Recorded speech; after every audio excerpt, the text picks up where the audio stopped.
I was thinking back to last May when the New York Times ran this very long and carefully sourced article about Kill Tuesdays, in which they described at some length how the President of the United States on Tuesday afternoon sits with his top people and they go over, which person maybe should be assassinated and review that, and then they decide, and then the person is assassinated.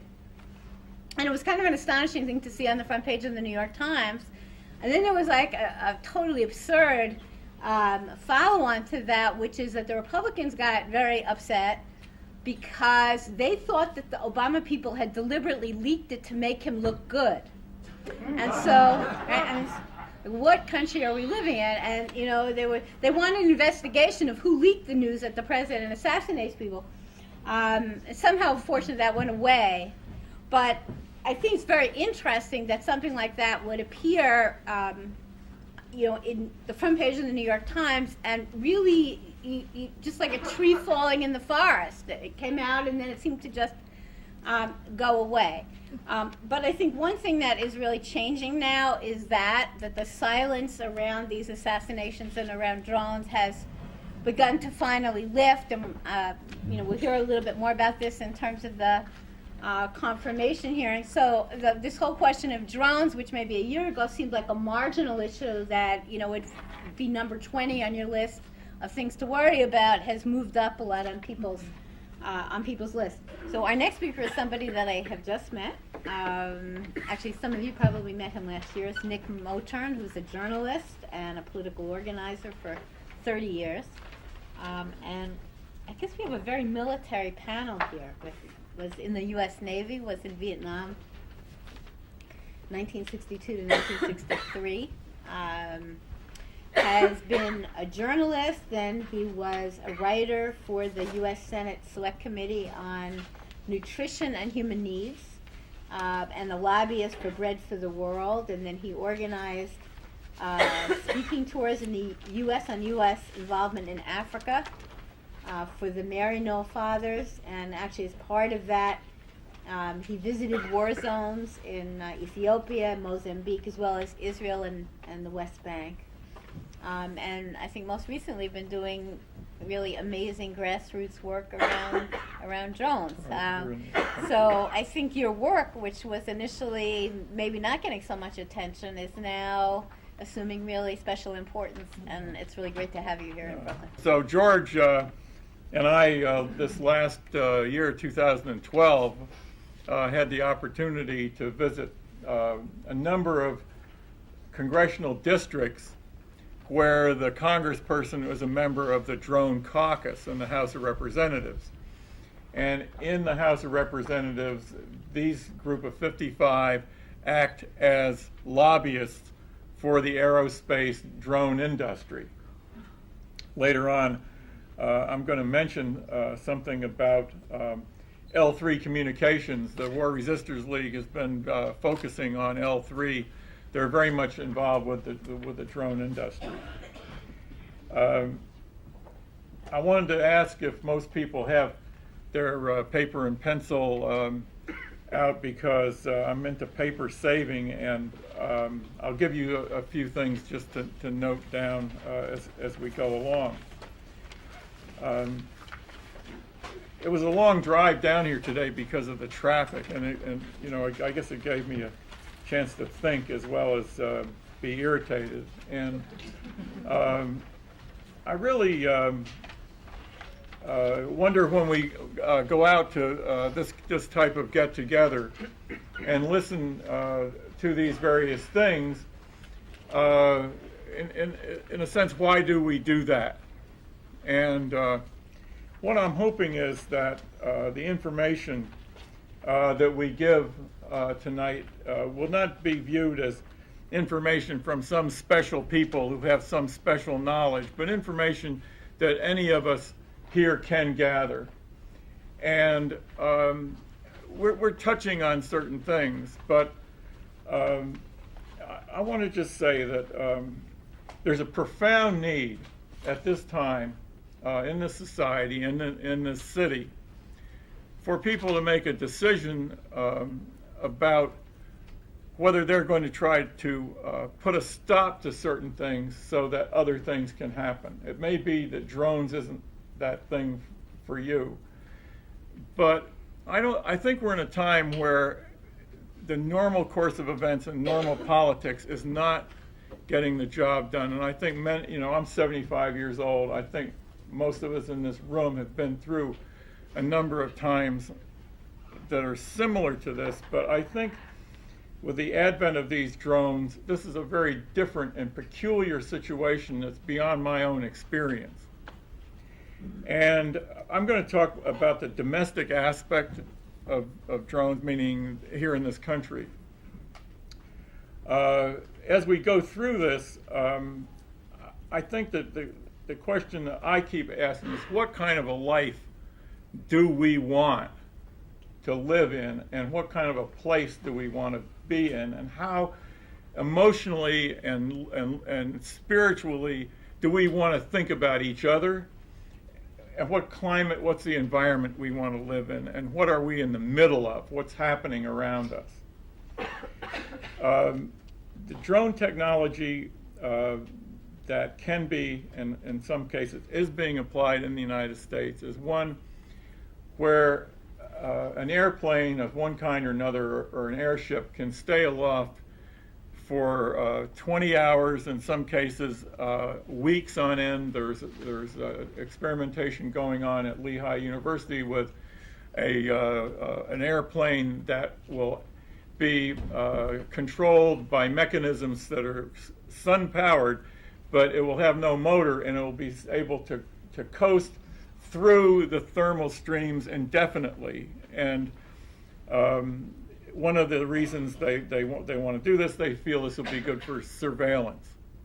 So and you can go through and read a lot on the internet about drone surveillance. A couple of salient points. Radar are now being developed for drones that are particularly suited for cities, that will be able to get and image underneath overhangs and in alleys and places that current types of drone cameras can't easily access. Drones are being developed that drone surveillance cameras that can see through foliage, so that people can no longer, go underneath trees and bushes and get out of the way. You have a situation where we can anticipate drones talking to each other, drones being able to be given images of your face, sent out into the neighborhood where you live, and be told to kill you. The decision to kill you will be made by the person putting your image into the machine that will direct the drones, and they will communicate with each other when they find you. There are imaging systems now that can cover 5 square miles at a time, so that in your community, it's not just if you're being followed, everyone in your neighborhood will be watched. Anyone in a small town will be watched. And this isn't something that's in a comic book. There are papers on the internet, there are news stories on the internet that speak to these things and other things. So we're in a situation in our country where we can be treated in the same way that the United States is treating people in other countries with similar but more primitive technologies. So these things do exist at this moment. Second thing is that there's a Congressional Research Service report that came out last fall. Very, very important report that has to do with is the law adequate to handle drones in relation to our right to privacy. And there's a very, very important sentence in this report The sophistication of drones, I'll fill in the blanks there. The sophistication of drones means that they have the ability to break down any practical privacy safeguard. So the writer of this report, and I don't know if you know, the Congressional Research Service operates out of the Library of Congress, and their sole obligation is to report to members of Congress on these matters of let's say, curiosity about very fundamental things. So the writer of this report really came to the conclusion that there are no legal precedents that will guarantee your protection in the face of drone technology. So this is a completely open field where people will be watched, their rights will be violated, they will try to go to court to protect themselves from whatever situation they have found them or been found in. But if we go to the Supreme Court or we go to courts of appeals for questions about these things and the national security interest in any way fades into the picture, that person is not going to prevail in the court, and the rights of the drone are going to be asserted over and over again. There's a report by the General Accounting Office on the progress of introducing drones into U.S. general airspace, and I'll get to that in a minute. But the important part of this General Accountability Office is what it's called now, report is that there is within the federal government no agency now dealing in any way whatsoever with the law around privacy or the First Amendment with respect to drones. That means that even though the courts haven't, got a precedent to deal with on this, even though the Congress introduced this and passed this law with no debate and no hearings, putting the drones into airspace, there is no agency within the federal government, the Department of Justice or the Federal Aviation Administration or anybody else who is prepared to set rules right now about how these things will be used. At the same time, you have the Department of Homeland Security giving grants to police forces to put drones into our streets. So we have a federal government that you would say, oh, well, gee, they're really confused, and gosh, wow, they don't even know what they're doing here. You could also argue that they know very, very well what they're doing here. And if you look at this white paper that came out, where I guess the president hopes to have a pardon, I guess ahead of time. It's very clear that our government believes that they have the perfect right to kill Americans whenever and wherever they are viewed to be problematic. And the drone is something that obviously has precipitated this white paper, and then suddenly it's covering everybody in this country. Now, I don't know what kind of neighbors you have, but I've got neighbors who were happy to see George Bush get out of office because they felt like he was watching us. And now that he wasn't watching us anymore, without any basis for feeling like that he was watching us other than Dick Cheney and the Patriot Act. But what we have here is something that structurally is made to watch us, where the government is stepping way back and letting all of this happen, and leaving it up to local governments to try to protect their own citizens. And so in Charlottesville, Virginia, 2 weeks ago, the city council, voted no drones and no weaponized drones, which was awesome. Because it's a case where it's not just states' rights now that are being asserted, it's the right of people to say, I'm drawing the line, and let the federal government, address that as my right. Now, there's a long history in this country of all governments persecuting black people. And so the sense of paranoia, the sense of fear, the sense of abuse, the sense of constant harassment is nothing new in the United States, but it is new for white people in the United States. And it's something where we have to ask, not only do we want this, but what are we involved with? And my opinion, I guess, because there's a list here of, all the certificates that have been given for drone operations in the United States. And if you look it over, you find that there's 80-some places where they've asked to fly drones and being given certificates, including, of course, the Air Force, the Army, the State Department, the FBI, the Marine Corps, the Navy.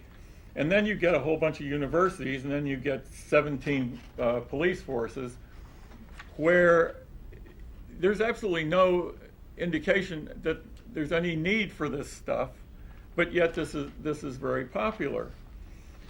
So I've been trying to figure out what the overall situation is, and the only thing I can figure out is that the United States is involved continually in colonial adventures of trying to go someplace and grab somebody's resources. It's how we got here. We stole the land. Then we stole people from Africa to develop the place.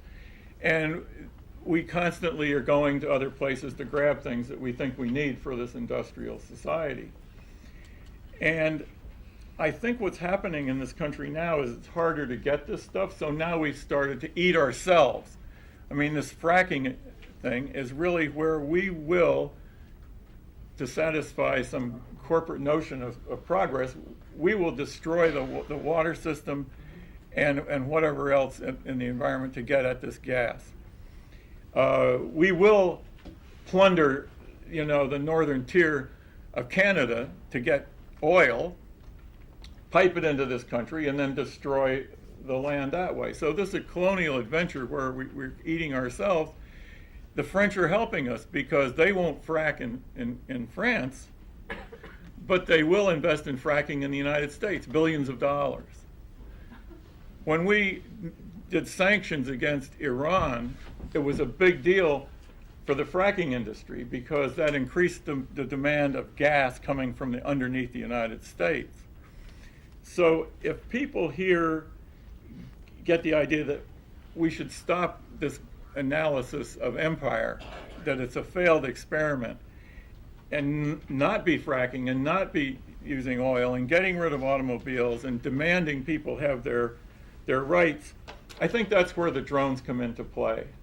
We saw this with Occupy Wall Street, where there was a concerted plan to deconstruct and destroy the morale, the structure, the presence of Occupy Wall Street. There's absolutely no question that happened. And to see these drones in any other way than as part of a structure to control the population in this country, I think misses the point completely. Now, in the end, I don't think there's any other way to put a stop to this than if people make a decision they're going to do that. Because we can't rely on our elected officials to do this for us. There's this notion of, let's have a court where we'll have a couple of judges and say, gee whiz, that guy from War Resisters League, he's been hanging around with certain people, and so he should be assassinated. And we're going to leave that up to three people on a panel, instead of saying no, it's just wrong to assassinate people. There's a sign back there, a very good one, right? Assassination is wrong. So I think we're really facing something that is so stark and so upon us that we can't look at it, in my opinion, like just a normal political problem that time will take care of or this will go away, because it's really down to us. I think that you really have hit on, in my mind, the essential question about how people feel when they are constantly watched and oppressed, and it is a profound spiritual question. My response is that what we're working for in the group that we're in, and I know others are working for the same thing, is an international ban on drones and drone warfare, drone surveillance, as a technology that needs to be put back in the box in the same way that poison gas need to be put back in the box. It's a very peculiar and a very enticing weapon that constantly is leading to violence, and as well as that spiritual destruction. And just, I don't know, did anybody here see this movie Syriana? Yeah. Okay. That was very prophetic, I felt, because there was the good prince and the bad prince. And the United States chose to kill the good prince. And then, you could see that huge amounts of violence would ensue. And so, I wanted to speak to the spiritual question, because I've been involved with a group over the last several years that have tried to encourage clergy people to organize to speak out against not only these wars, but now the drones. And that's been very, very difficult to achieve. And so if people and the friends could get together and make these kind of statements and speak out to this as a spiritual matter, I think it's a very, very important thing to do. And I'll just mention that those populations who have had drones flying over them for long periods of time, like the people in Gaza, like the people in Afghanistan, the people of Pakistan, all are developing post-traumatic stress conditions. When we were in Gaza, Johnny Barber's somewhere back in here, he and I and 20 people went to Gaza right after the last attack on the Israeli attack on Gaza, and the stories of people that were telling us, that you can hear these things all the time. And in fact, we were out in one village, and the farmer went, "Listen," and you could hear, you couldn't see it, but the kids hear it. The kids know that it's there. And the levels of, the things that happen with this, with the nervousness, the bedwetting, the anger, the inability to cope with things, and we're seeing it in all of the places, in Afghanistan, Gaza, and Pakistan. All of the populations are suffering through this. And so I wonder, is there any imaginable positive use of drones? I wish there was, because they're not going to stop making them. But if there's some use that might be valuable, maybe that would be a good thing. Go ahead. I would say that a positive use was when they flew this Global Hawk drone through the weather above Fukushima, and that was a place where humans couldn't fly really humans couldn't fly, without dying. I think there are very specialized uses for those that do not involve in any way surveillance of a human population. And people say, well, we could use this to follow schools of fish, or we could use this to judge the quality of agricultural lands or geological formation. I think we have to understand that the air is ours, and if it's going to be used to give a corporation or a group of people an advantage over other people, especially in dealing with the resources of our Earth, which are very limited, then that information should be available to everybody, not to a particular corporation or individual. So when we grant these privileges to have this ubiquitous survey of everything, we're really giving away a lot. And so that's something that needs to be considered. But my opinion is, if enough people say this technology has to be put back in the box except for very special purposes, it will be put back in the box. It depends on people asserting their right to say that and saying it over and over again. That's how, and I believe that will happen. We couldn't do it with nuclear weapons. Well, a start was made on that, and people got tired, and things go through cycles, but at some point people will again assert themselves on that, and I think that we should continue to encourage people to do that and not use it as an example of failure, but use it as an example of success.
Goal of promoting disarmament. That's why we exist in our office. And so, we actively work on just those issues. On the other hand, we don't try to interfere with what the IAEA is doing in terms of implementing